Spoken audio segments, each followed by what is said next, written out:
By the time the Hindenburg burned in 1937, the airship dream had already killed hundreds of people, 6 separate times in 6 separate countries. Every single time, someone called it a fluke, blamed the weather or the design or the crew, and kept building.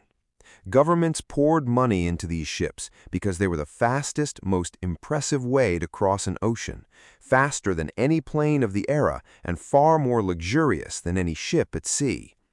This is the story of the disasters that came before the one everyone remembers, counting down from bad to almost unbelievable. Number 6. In September 1925, a U.S. Navy airship sets out on an 11-state tour of the Midwest, ordered by the Navy to fly over as many state fairs as possible for publicity, with dozens of small towns added to the route to satisfy local politicians. The ship's own commander had asked to delay the trip, worried about storm season. The Navy said no. Over Ohio, the ship flies straight into a violent squall, and the hull snaps into 3 pieces mid-air. This was the USS Shenandoah, and 14 of the 43 crew died. The other 29 survived by riding the broken sections down like gliders as they drifted to the ground, including several who landed inside the still floating bow section and simply climbed out once it touched a farmer's field. That crash was blamed on bad luck and bad weather. The next one was blamed on a gas nobody wanted to use. Number 5. In February 1922, a U.S. Army airship takes off from Virginia on a routine test flight. It's filled with hydrogen, even though everyone in the room knows hydrogen burns and helium doesn't. Helium is safer, but it's expensive and hard to get, so the ship flies on hydrogen anyway. A steering failure sends it into a dive, and it clips a set of high-voltage power lines on the way down. This was the airship Roma, and the hydrogen ignited instantly, turning the ship into a mass of flame within seconds.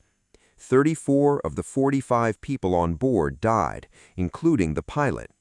The disaster is the direct reason the U.S. stopped using hydrogen in airships for good, switching entirely to the more expensive, harder-to-source helium instead. The next crash happened to a ship that hadn't even been delivered to its new owner yet. Number 4. In August 1921, the world's largest airship is on its final test flight before being handed over to the U.S. Navy. To prove it can handle real conditions, the crew pushes it through hard turns at high speed, exactly the kind of stress test it's supposed to pass. The hull can't take it. It snaps in half in the sky over the English city of Hull, in front of thousands of people watching from the street below.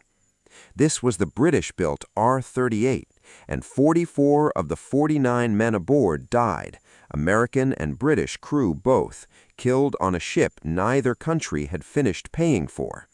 Some crew members were seen trying to parachute out as the wreckage fell, only to land in the burning water below.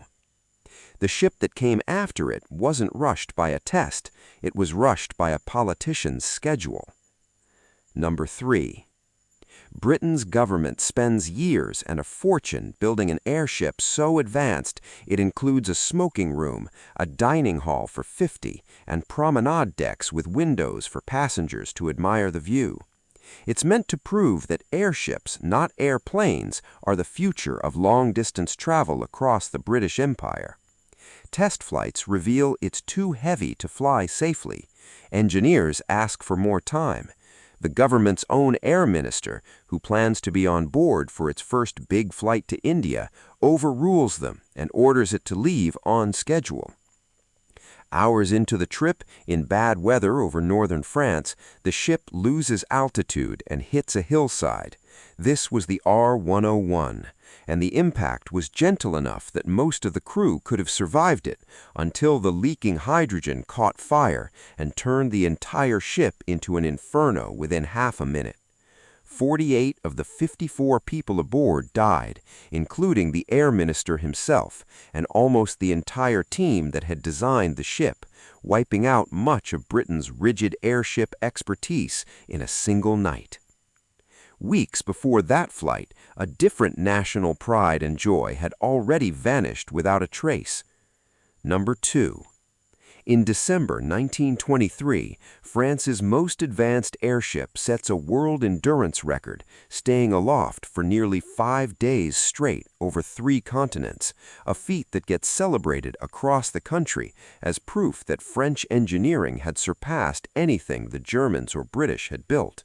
Weeks later, it heads out on a routine patrol over the Mediterranean and simply disappears. For days, the French government refuses to admit it's lost, issuing false reports that it had been spotted safe over Africa. Fishermen off the coast of Sicily eventually recover a body. This was the Dixmude, and all 50 people aboard died when the ship was likely struck by lightning and exploded in mid-air. Only 2 bodies were ever recovered. The commander's watch, found on his body, had stopped at 2:27 in the morning, the exact moment witnesses on shore saw the sky light up red before 4 burning shapes fell from the clouds. None of those disasters, though, came close to the one that would earn the grim title of the worst airship crash in history. Number 1. By 1933, the U.S. Navy has built the largest helium airship in the world, nicknamed the Queen of the Skies. Helium doesn't burn, so the ship is considered close to fireproof, safe enough that the Navy doesn't bother equipping it with life jackets or more than one life raft, even though it flies almost entirely over open ocean. On a stormy night off the New Jersey coast, violent winds slammed the ship down, tail first, into the Atlantic.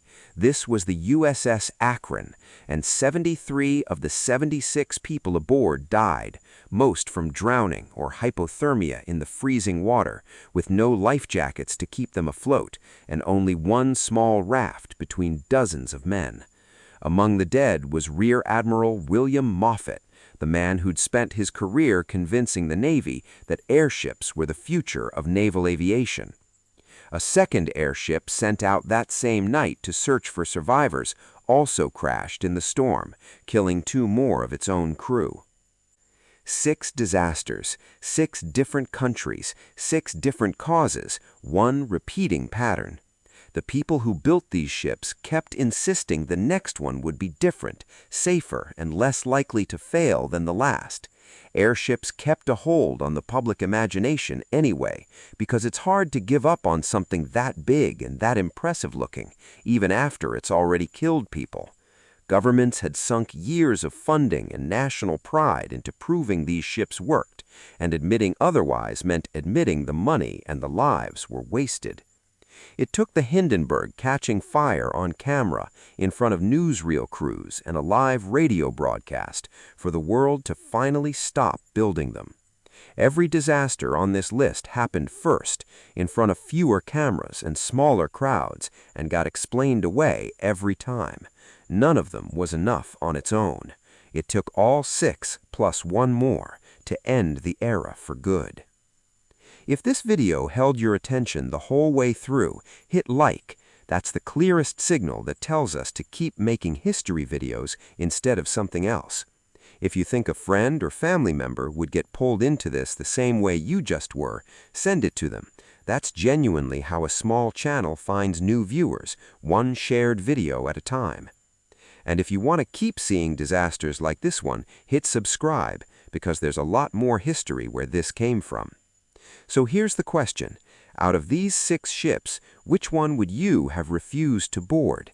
And is there a disaster we didn't cover here that you think deserves its own video? Tell us in the comments. We read every one, and it shapes what gets made next.